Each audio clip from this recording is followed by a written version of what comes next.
Paz de Deus, vamos falar um pouquinho sobre Gênesis capítulo 1, versículo 1, que disse: No princípio criou Deus os céus e a terra.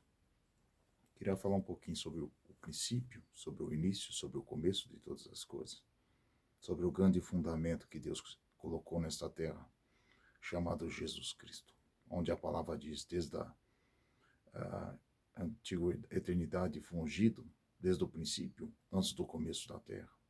Então, desde a eternidade foi ungido, foi escolhido para governar, para ser a sabedoria, para ser o conhecimento, para ser os fundamentos, para ser o limite, irmão.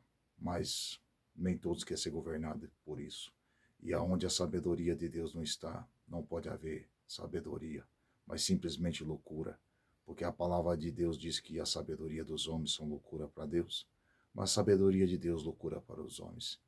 Os homens não podem suportar a sabedoria, que é Jesus Cristo, que é a sabedoria de Deus, que é o verbo que se fez carne. Estava no princípio com Deus, tudo se foi feito por ele, sem ele nada do que foi feito se fez, então estava com Deus. É o ungido, Cristo significa ungido, então ele era a promessa de Deus, sempre foi, meu irmão, a promessa de estar aqui conosco. Então, bem-aventurado é aquele que é governado por Jesus Cristo, que tem a sabedoria divina, que tem a sabedoria eterna. Bem-aventurados sois esses, né, irmão? Então, Jesus Cristo estava com o Pai desde o começo, né, irmão? E a palavra diz, e tu, Senhor, no princípio fundaste a terra, e os céus são obras de tuas mãos. Então, aqui manifesta este Senhor, porque Davi disse que o meu Senhor diz ao meu Senhor, assenta a minha direita até que eu ponha os seus cabelos, seus inimigos por cabelos dos seus pés. Então sabemos, irmão, que havia conversa de dois senhores, e não era o pai, não era o filho, mas era dois senhores. Mas Jesus Cristo se tornou filho do Pai quando foi manifesto no ventre de Maria, então se tornou filho, mas era antes dois senhores, ou o único Deus. Então eles tinham uma conversa, né, um diálogo. O Pai já anunciava a vinda de Cristo, o início da vinda de Cristo.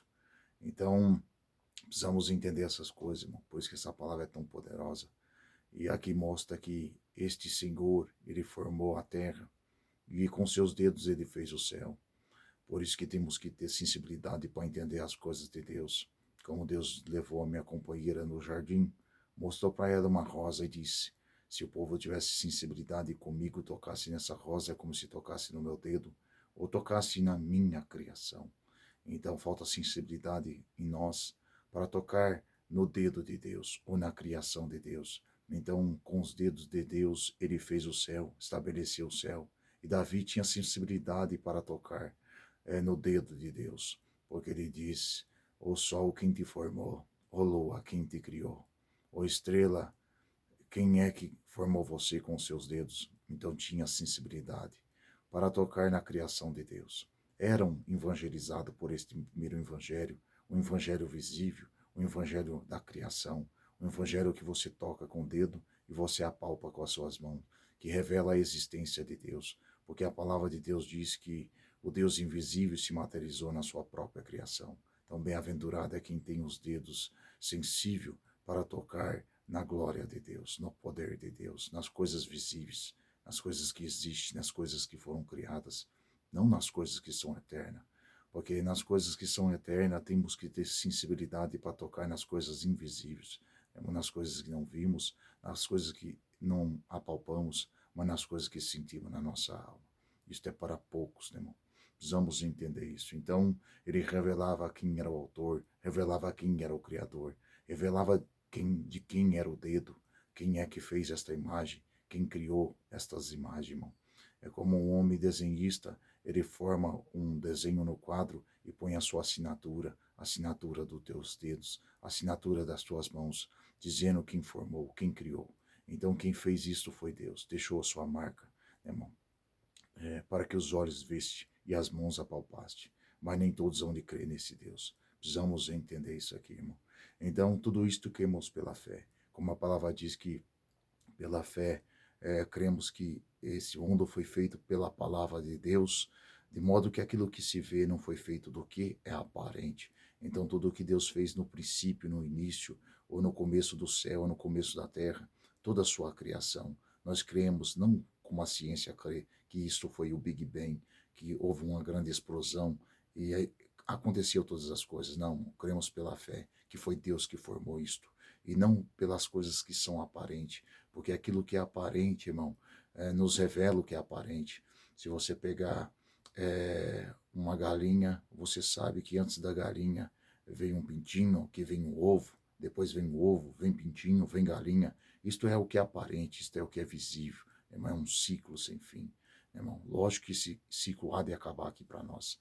Então, isto é o que é aparente. Mas o que houve antes do ovo? O nada. E do nada Deus criou todas as coisas. Irmão. Então, sempre foi assim. O que houve antes disto que já está criado? O nada. E do nada Deus criou todas as coisas. Precisamos entender isso aqui. Então, bem-aventurados sois esses que são governados pela sabedoria. Conheceram a ciência de Deus. Absorveram a ciência de Deus. Pois ela é a única riqueza que nos interessa. Pois que a palavra diz, é bem-aventurado que acha sabedoria, adquire conhecimento. Sua mercadoria é melhor do que a mercadoria do ouro, da prata e do rubi. Tudo aquilo que alguém cobiça com seus olhos não dá para comparar com ela. Nada se compara com a sabedoria de Deus. Nem carro, nem avião, nem casas, nem fazenda, nem animais, nem gados, nem répteis, nem árvores frutíferas, nem ervas verdes. Nada, irmão, nenhum homem se compara com a palavra de Deus. Bem-aventurado é quem tem ela. Quem tem ela vai ver a face de Deus. Então, a paz de Deus. Deus abençoe os irmãos.